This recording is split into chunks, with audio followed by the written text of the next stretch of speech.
नमस्कार. मी पद्माकर नारायण पाटील. आमच्या गावचे ग्रामस्थ लक्ष्मण गंगाराम सवर आहेत, मधुकर गंगाराम सवर आहेत, आरती काळे आणि हरिभाऊ सोनावणे. आमची जी घर आहे, जागा आहे, नेरुळ नाक्यावर जागा आहे आणि त्या जागेमध्ये रोशनी रंजन पाटील यांनी बिल्डिंग बांधलेली आहे. त्याच्यामध्ये आमची जी घरकुल आहे शासनाने मंजूर करून दिलेली आहेत. 8 घरकुल, 5 घरकुल आहे आणि 3 घरे आहेत. त्याच्यामध्ये रोशनी रंजन पाटील यांनी बिल्डिंग बांधली आणि त्या बिल्डिंग मध्ये तिने असं दाखवलंय की माझ्या घरच्याने मी घर डिमोलिश करून तिथे मी बिल्डिंग बांधले. पण तसं तिने काय केलेलं नाही. आमची घर आहे तशीच आहे, पण त्यांनी जी बिल्डिंग बांधली ती पूर्ण पार्किंग मध्ये बांधलेली आहे. पण याचे आम्ही 2018 मध्ये आम्ही कलेक्टर साहेबांना आम्ही केस टाकली होती, अर्ज दिला होता आणि त्याची सुनावणी आमच्या कलेक्टर साहेबांनी आम्हाला दिली होती. पहिली सुनावणी जिल्हा अपर अधिकारी पालघर यांच्याकडे आम्ही गेलो होतो. त्यांनी आम्हाला गुप्ते साहेबांनी आमच्या बाजूने हा निर्णय दिलेला आहे. त्याचा हा निर्णयाची प्रत आहे. त्यांनी ही बिल्डिंग डिमोलिश करण्याचे आदेश दिले होते. नंतर त्यांनी 60 दिवसाचा अवधी दिला होता. त्या अवधीमध्ये आपले आयुक्ताकडे गेला. आयुक्ताकडे तिथं फेर चौकशी लावली आणि फेर चौकशीनंतर परत हा निर्णय कलेक्टरकडे आला, जिल्हाधिकाऱ्यांकडे आला आणि परत फेर चौकशीचा जो आदेश होता तो पण आमच्या बाजूने लागलेले आणि तर नंतर त्यांनी परत अपर जिल्हाधिकारी यांनी 40 दिवसाचा टायमिंग दिला होता. 40 दिवसानंतर त्यांनी प्रांताकडे जी ऑर्डर पाठवली आणि प्रांताचा हा जो आदेश आहे हा आदेश पण डिमोलिश करण्याचा आहे, आमच्या बाजूने लागलेला आहे. पण अजूनपर्यंत सरकार शासन मागे का आम्हाला निर्णय का भेटत नाही? ही जी केस आहे ही 2-3 वेळा एक दालनामध्ये जाते. आता ही आमची केस आहे अपर जिल्हाधिकारी जव्हार याच्यामध्ये 3 वेळा दालनामध्ये गेलेले. मग आम्हाला गरीबाला न्याय मिळत नाही.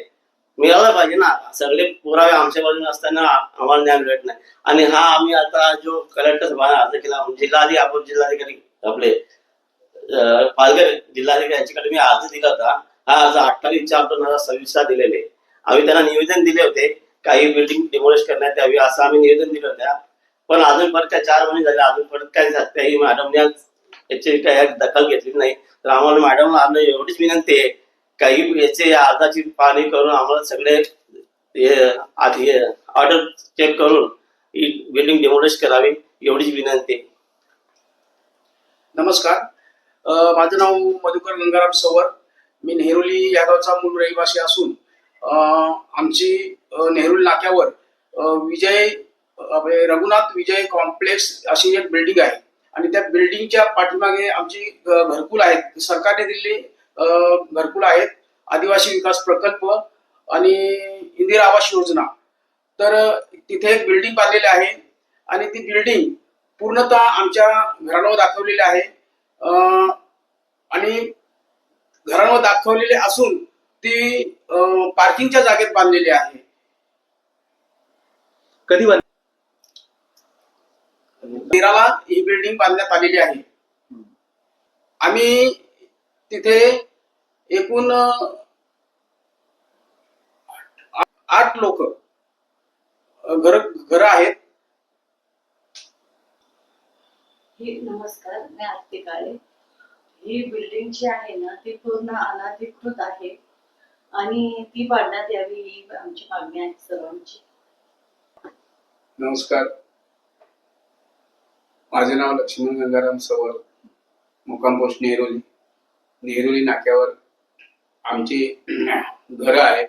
आम्ही आदिम जमातीचा कातकरी समाजाचा आहे. अनेक लोक तिथे राहतात. आमच्या सरकारने दिलेली इंदिरा गांधी आवास योजनेकडनं घरकुल त्या घरांवर रघुनाथ विजय कॉम्प्लेक्स यांनी आमच्या घरांवरती बिल्डिंग बांधलेली दाखवली आहे आणि मग ती त्यांनी पार्किंग मध्ये बांधलेली आहे. बिल्डिंग बसत नाही म्हणून त्यांनी ती पार्किंग मध्ये बांधलेली आहे. आम्हाला न कळवता, आम्हाला न सांगता आमच्याकडनं काही विचार न घेता त्यांनी ती बिल्डिंग पूर्ण बांधलेली आहे आणि ती अनधिकृत आहे. ग्रामपंचायतची त्याला परवानगी नाही. आम्ही वारंवार त्यांच्याकडं मागणी करतोय परंतु ते काही कारवाई करत नाही. आणि आमच्याकडं अपर जिल्हाधिकारी यांचा आदेश आहे बिल्डिंग डिमोलिश करण्याचा. दुसरा आदेश आहे कोकण आयुक्त. तिसरा आदेश आहे अपर जिल्हा अधिकारी पालघर फटाकडे साहेब यांचा. अजून सुद्धा ते बिल्डिंग कारवाई होत नाही. ते फटाकडे साहेबांनी प्रांत साहेबांना उपविभाग अधिकाऱ्यांना आदेश दिला. त्यांनी चौकशी करून फेर चौकशी करून सर्व आमच्या बाजूनी न्याय लागलेला आहे, आमच्या बाजूनी आदेश आहे. अजून त्याच्यावर कारवाई होत नाही. कारण काय? कारण आम्ही आदिवासी आहोत, गरीब आहोत म्हणून का? आम्हाला न्याय मिळाला पाहिजे. नमस्कार, मी हरिभाऊ धर्मा सोनावणे, मुक्काम नेरवळी. आमच्या नेरवळी नाक्यावर एक रघुनाथ कॉम्प्लेक्स म्हणून एक बिल्डिंग बांधलेली आहे आणि ती बिल्डिंग अद्यापर्यंत अनाधिकृत असून ती का पाडण्यात येत नाही त्याच्याबद्दल आम्हाला माहिती पाहिजे.